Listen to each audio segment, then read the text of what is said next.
So I'm just real quick gonna put this image on screen just to set the tone. You looking at it? Okay, great. So I can trust people not to go tribal in the comments section now, right? And I mean that on both sides. Whether you're a James Gunn fan or a Zack Snyder fan, I'm just trusting you guys to be chill. Alright, let's get started.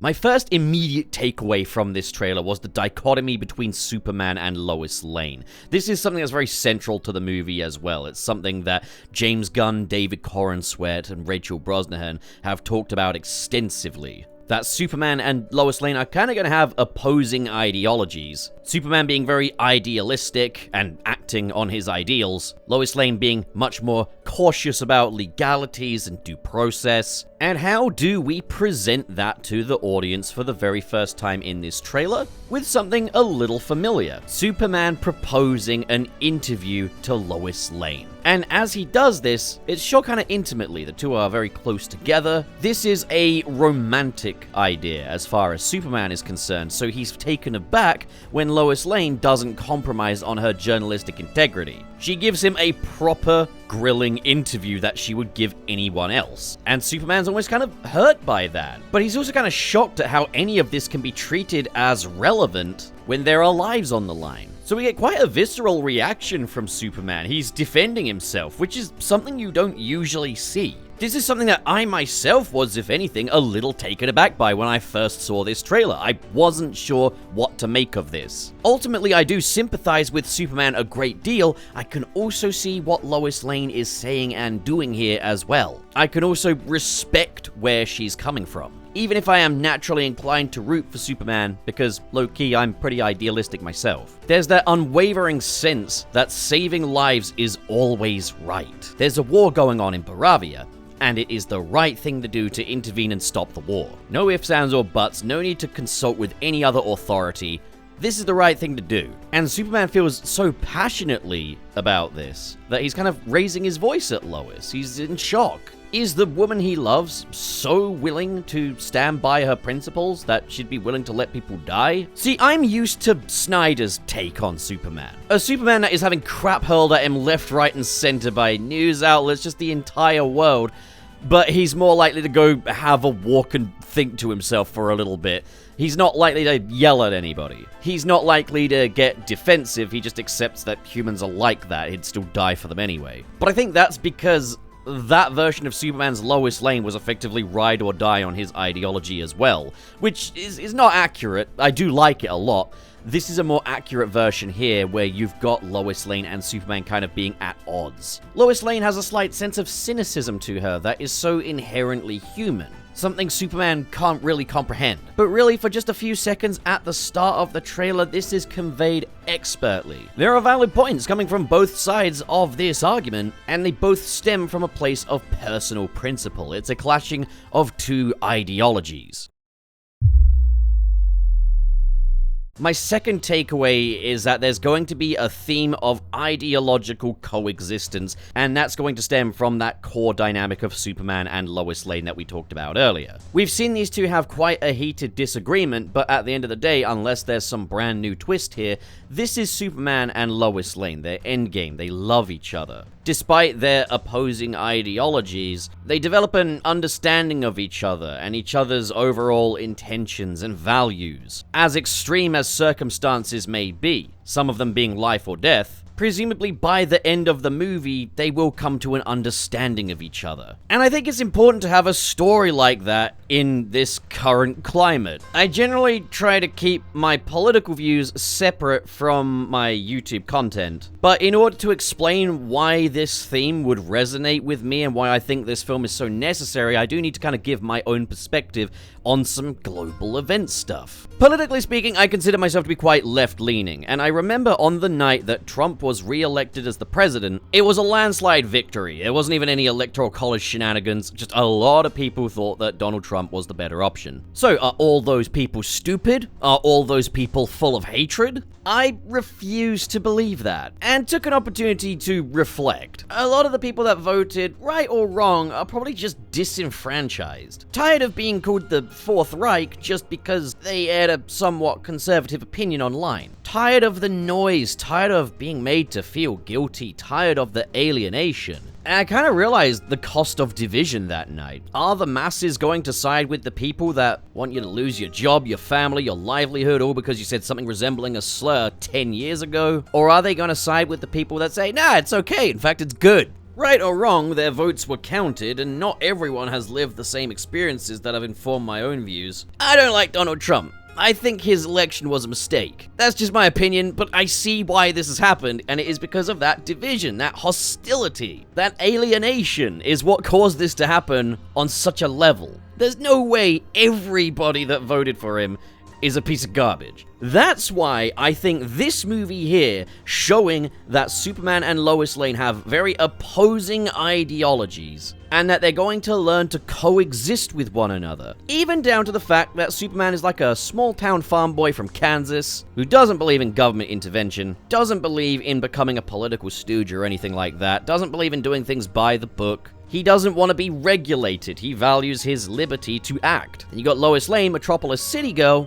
that believes that the government should intervene with these things and that there should be regulations in place. And these two are not only going to learn to coexist, they're going to learn to love one another. They'll learn to see past consequence, see past outcome, and just see who each other are. That is really, really important. You've also got the presence of bad faith actors in all of this as well, such as Lex Luthor. There's a lot of things I'm really pleased about here. I'm pleased that this movie hasn't shied away from political allegory and political commentary in favor of just being a piece of escapism. That's something Zack Snyder was all about. He made Superman into this sort of allegory for the immigrant in the United States. The immigrant who's entered this world in the wake of a major terrorist incident, that being General Zod. But I think it's going to show as well that James Gunn has probably made this a bit more accessible by having that open dialogue between Superman and Lois Lane as well. People will be better able to understand Superman's motivations than the more stoic and quiet Superman of the Zack Snyder universe, which people clearly very much misunderstood. It's making all the right moves here. And in a world where a lot of political commentary just ends up being rage fiction, I'm looking at you, current Doctor Who era, it's refreshing to have something this uncynical. It'll be refreshing to see these two opposites come together, interact, have an open dialogue. That's something I'm looking forward to hugely. So my third takeaway is that we've got a very expressive Superman this time around. We see him making quips. We've got a couple of seconds of him just having some banter over at the Daily Planet. Something I find very funny is how people said that Snyder's Superman was very broody and hopeless. Yet 90% of what we've seen of James Gunn's Superman is just a kind of a grumpy guy who's kind of done with everything. He's done with his dog, he's done with his robot assistants, he's done with this whole damn world, but he's still gonna save it. The real world would be a frustrating place for Superman. That is something Zack Snyder explored, and that looks to be something that James Gunn is also going to explore. Just with a more talkative and less stoic take on the character, one whose humanity is much more at the forefront, and that is also going to be a major theme of this movie, reconciling his Kryptonian heritage with his human upbringing. And it looks like there's going to be a really great balance between that humanity of Superman and the Kryptonian side, the alien in our world. The alien side of things was something that Zack Snyder leaned much more towards, and then I'd say like for like the Christopher Reeve movies, we leaned a bit more towards him just being kind of a paragon. Someone who lacks that very human sense of cynicism in an otherwise very cynical world. Whereas with Corrin Sweat's Superman, it is a bit more in line with the Tyler Hoechlin Superman from the Superman Lois TV series. He's kind of a human first and foremost. He acts like a human, he reacts like a human, he emotes like a human, he jokes, he gets frustrated. And I think a lot of Superman's humanity also just comes from the fact that he's got Krypto the space dog and his interactions with Krypto as well. It's quite rare that Superman's actual humanity is ever at the forefront of a live-action adaptation of Superman. I think it was most prevalent in the Superman and Lois TV series before now, but it looks like this is going to be continuing that trend, and it's something I'm all for. It's going to add a fresh new layer to this, and I think it's something that's worth exploring as well. Time to thank the patrons, I think. We've got Gosh Darn It, with great power, just another evil robot clone seeking revenge, Xander Wolf, Ghostly Phantom, Twilord, KB, Sad Goku, Dare Denny, Cale Bennett, if Mario 64 is so good, where's Mario 65?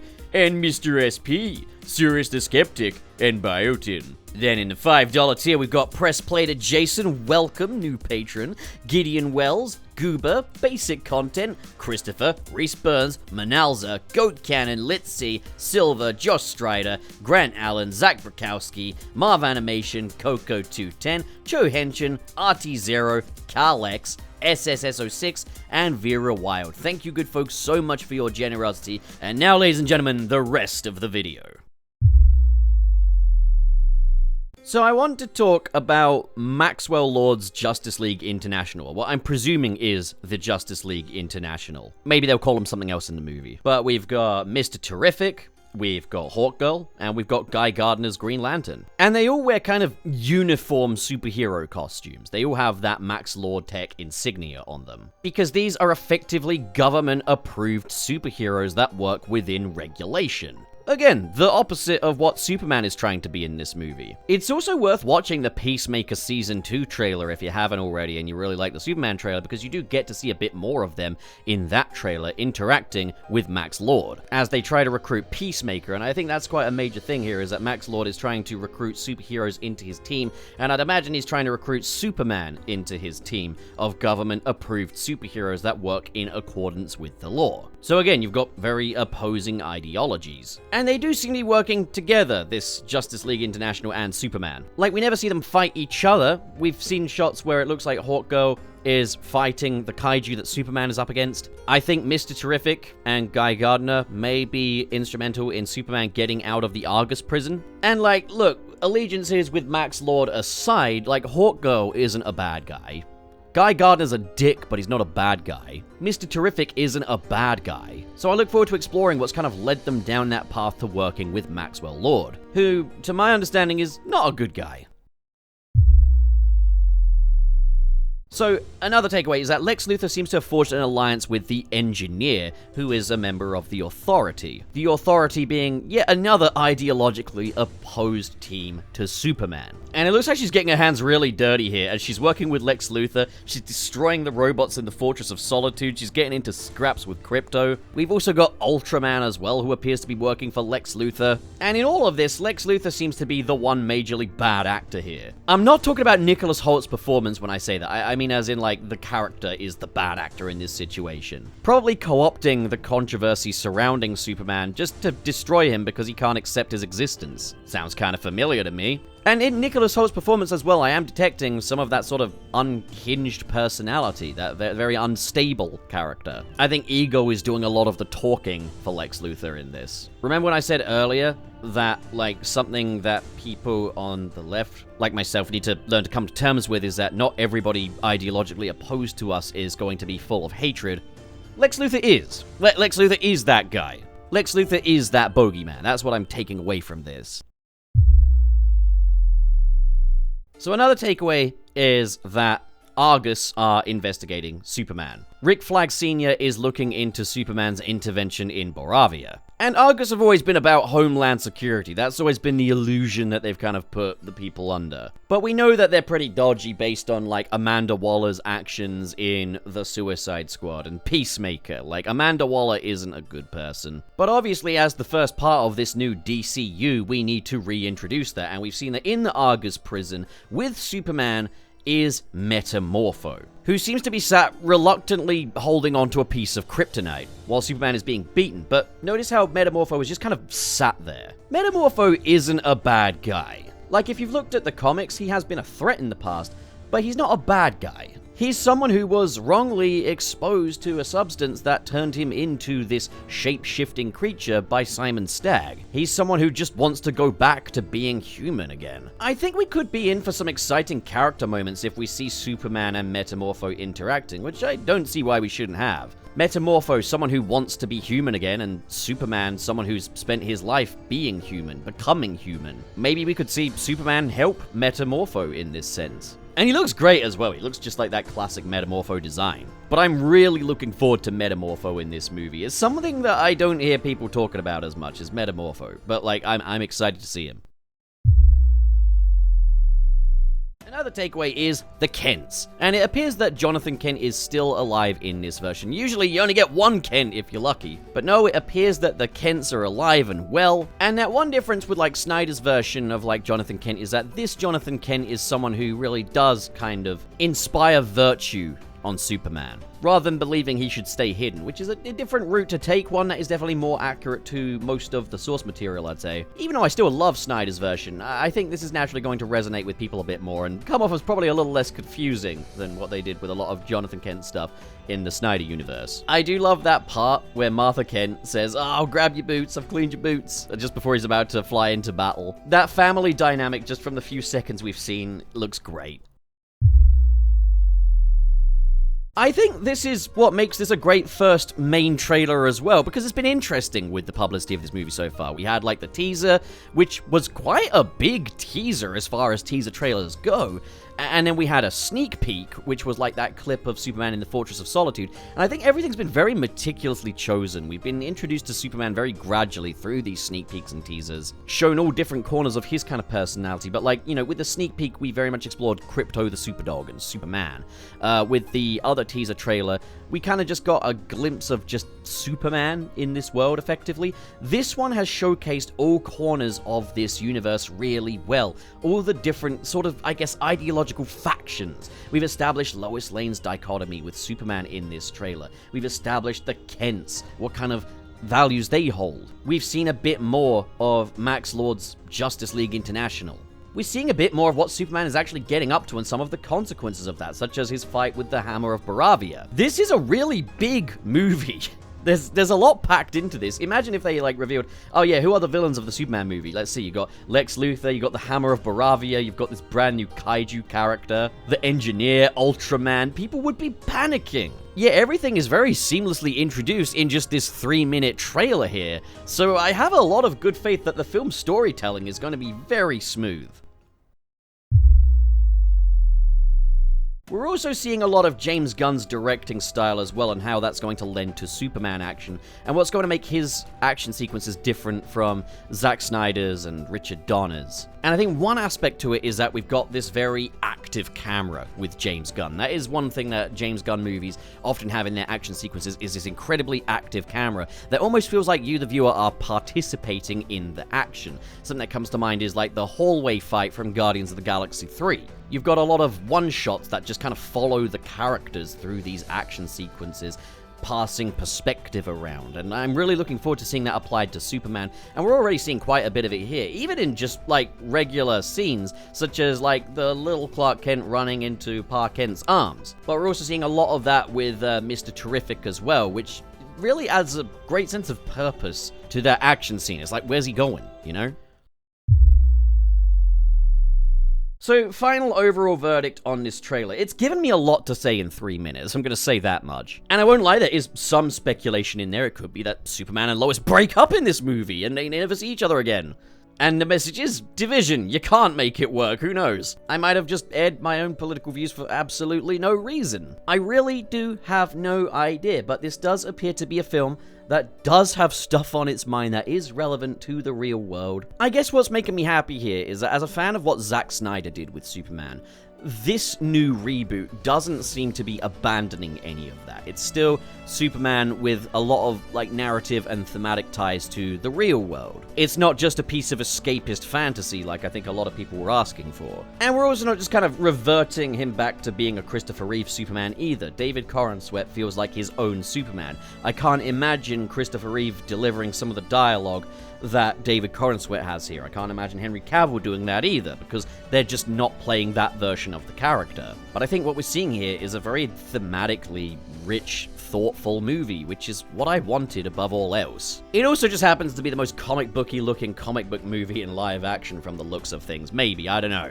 But this, to me, looks like a Silver Age Superman comic come to life. It's making all the right moves, it's doing all the right things, and I'm hoping that this will just be more accessible to viewers and non-fans than what Snyder's was. I was a huge fan of that, a lot of people clearly weren't, and I'm hoping that this version can say, hey, yeah, the Snyder version, it did have good ideas, we're not abandoning that, but here it's presented in a way that's going to be a bit more approachable for newcomers. Less reliant on tiny little nuances here and there, and everything just kind of more baked into the story. And I think that is one of James Gunn's strengths as a filmmaker, so I fully trust that this is going to be a really fun movie as well. But, yeah, the video's over now. Get out.